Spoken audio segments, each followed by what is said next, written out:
Hey everybody, it's Tuesday morning. We made it through Monday, so I'm excited about that.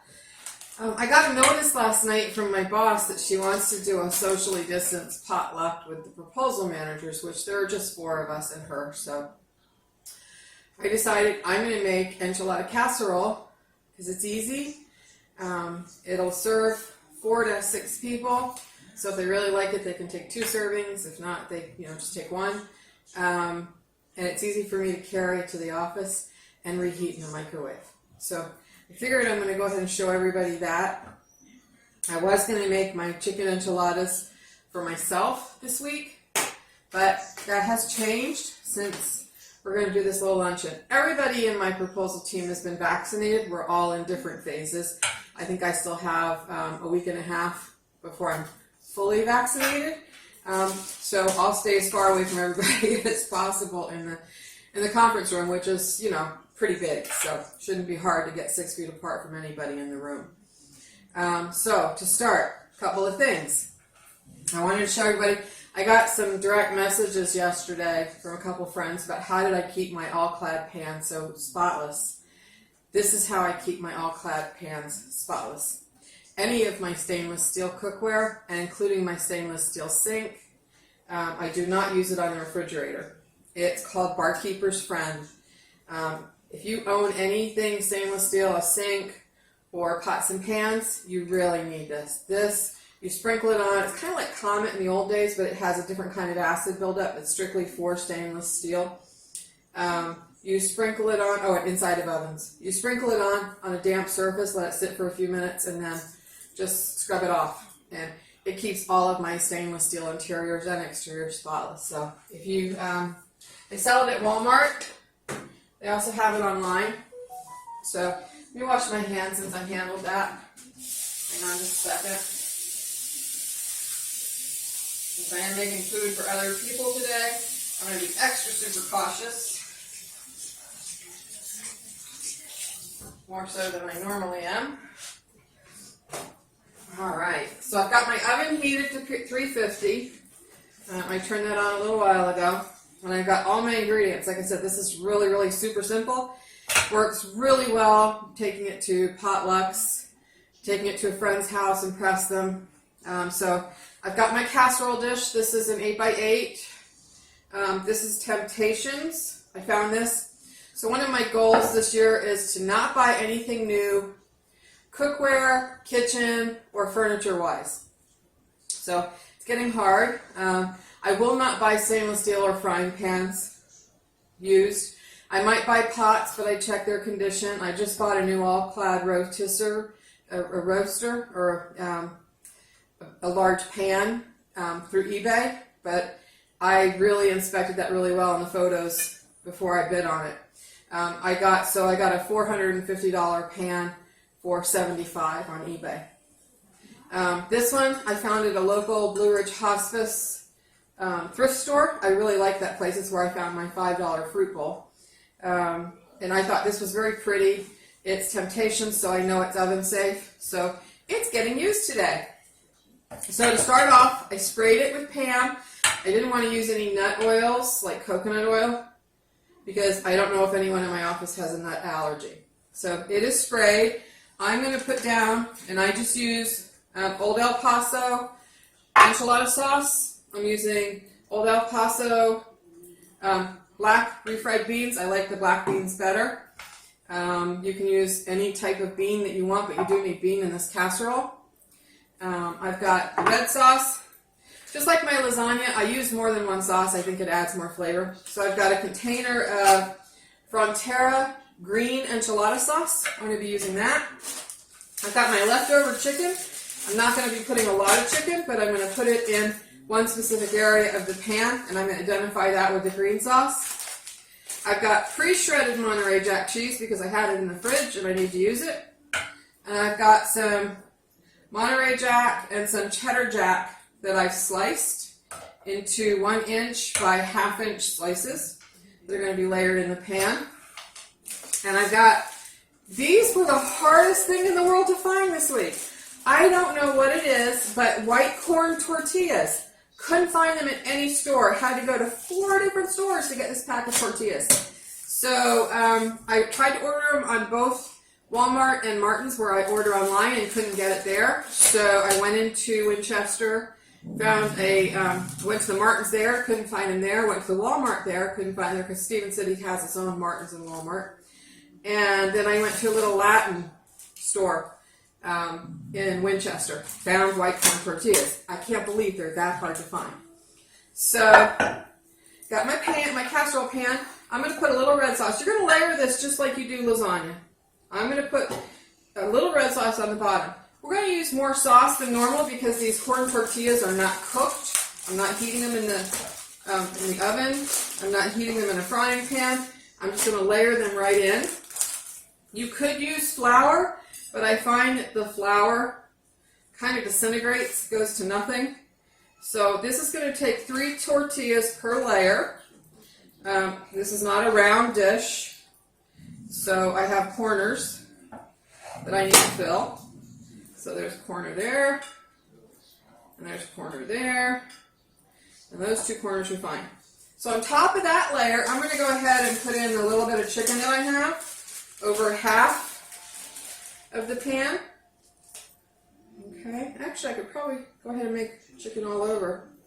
Alright, it works. I have enough chicken to cover 1 layer. This is the chicken thigh that I put in the soup yesterday. This was the, in the broth. This was the 1 thigh that was left over. Okay. Alright. On top of that, I'm going to put 2 more tortillas. I'm going to layer the corners opposite this time. So I went top to left bottom. I'm now going left top to right bottom. I'm going to put my corners in. Whee. Alright, so we have the meaty layer on the bottom. I'm now going to put in some cheese. You do not want to cover this whole, all the tortillas with cheese, because that would be way too much cheese. Because the cheese is going to melt into the tortillas. So just level it. I can tilt it a little, not much. Alright, so that is my 1 cheese layer. Now I'm going to go right top to left bottom again with another layer of tortillas. And you can see now where this is going to soak up all that sauce. And I'm going to pour in some more sauce, more red sauce. Alright, I got my black beans. Get a spoon. And I'm just going to dollop them in right now. Oops, use my finger. This will be a nice hearty layer. And you can, like I said, you can use any type of black bean, refried bean. Hang on a minute. Okay, I gotta put you on pause for a minute because work is calling. Okay, sorry about that. Work called me. I can't take the call while I'm on the screen. So I've got my beans in. I need one of my spatulas. I'm looking for my little offset. There it is. This is where the offset comes in handy. I'm going to spread the beans down. So this enchilada casserole is going to have chicken, black beans, and cheese. So when I make this, usually my coworkers call this my Mexican lasagna. I call it enchilada casserole. I let them call it whatever they want as long as they eat it. So this is going to take the whole can of beans. Like I said, this is going to be a very hearty meal for lunch. So I told everybody I was bringing it, so they would bring salads or dessert. So I think we're getting one nice, because one of the guys doesn't cook. So, or the one guy doesn't cook. One proposed man that we have, that guy, he doesn't cook. And his wife is not in cooking mode right now. They had a recent family problem. So we're just going to spread this so it's a nice even layer. I don't want it to go all the way to the edges because I don't want it to seal the juices, because you want that enchilada sauce to be able to bubble up. Alright, so that's my black bean level layer. Put that in the sink. Alright, so I've got one more layer going on. And I'm going to go top left to bottom right. I'm only going to cut one tortilla this time because this is going to be my last layer. I just put my knife in this thing. So I've always enjoyed making this. I eat it myself. This one casserole for me, since when I'm not cooking for one, this casserole will last me probably a week because, you know, I don't eat huge amounts, believe it or not. So there we go. So that's our last tortilla layer. I'm going to put one more, I think. I've got room. I'm looking at the casserole dish. This is a little deeper than my normal dish. I'm going to put one more. I'm going to finish off this enchilada sauce. Alright. That's the red enchilada sauce. We still haven't used the yellow or green. I'm going to put in our last few wedges of cheese, both Monterey Jack and Colby Jack. And again, I'm not making an even layer of cheese because that's going to melt.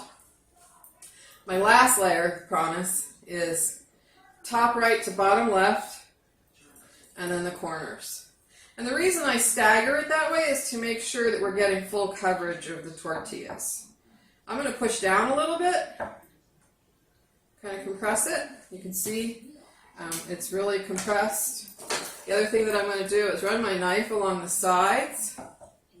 The reason I'm doing that is I'm making sure, again, that the black beans are not sealing the sauce in, and they're allowing it to go through the sides. I'm going to poke some holes. Again, this is strictly to allow the sauce to go through the tortillas as it cooks. That's important. Think of this like a pie crust. All right. Stuck in a block of cheese. There we go. All right, now I can put mine. Promise. And this is where the green sauce comes in.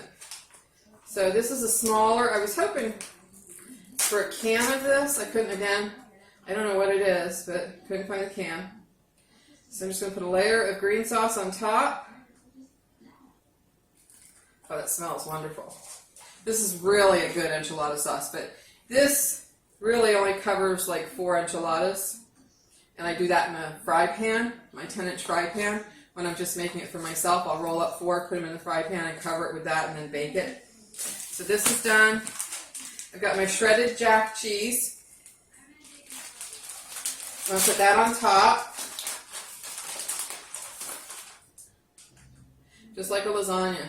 So when I make lasagna, I actually use 3 sauces. And I can demonstrate lasagna for one, which would be 2 nice sized servings. Using a bread pan. I do that now because it makes a really nice thick lasagna when I have like just 2 or 3 people coming over. I'll whip up 2 of those as opposed to 1 large pan. Typically I can get 3 good slices out of that for my friends when they come over. Alright, I'm going to open my oven because this is going to be really heavy. It's got a lot of stuff in it. I'm going to take my handy dandy half sheet pan, put it down there, and I'm going to put this casserole on top of it because I'll guarantee you it's going to bubble over.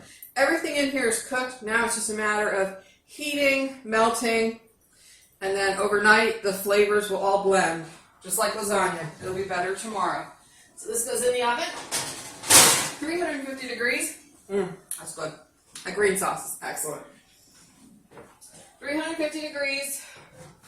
Alexa, set an alarm for 25 minutes. 25 minutes. Starting now. So, Alexa just set my timer. 25 minutes. Second timer. 25 minutes. So it's going to go off in 25 minutes. I'll take that out of the oven, and I will take some photos of it. So again, chicken cheese enchilada casserole. I'm going to clean up my mess. Go back to work. Tell my boss the casserole's ready. I'm bringing it in tomorrow. And that's it, guys. Have a great day. I have a lot to get done at work, so I'll take a photo when it's done. Thanks, everyone.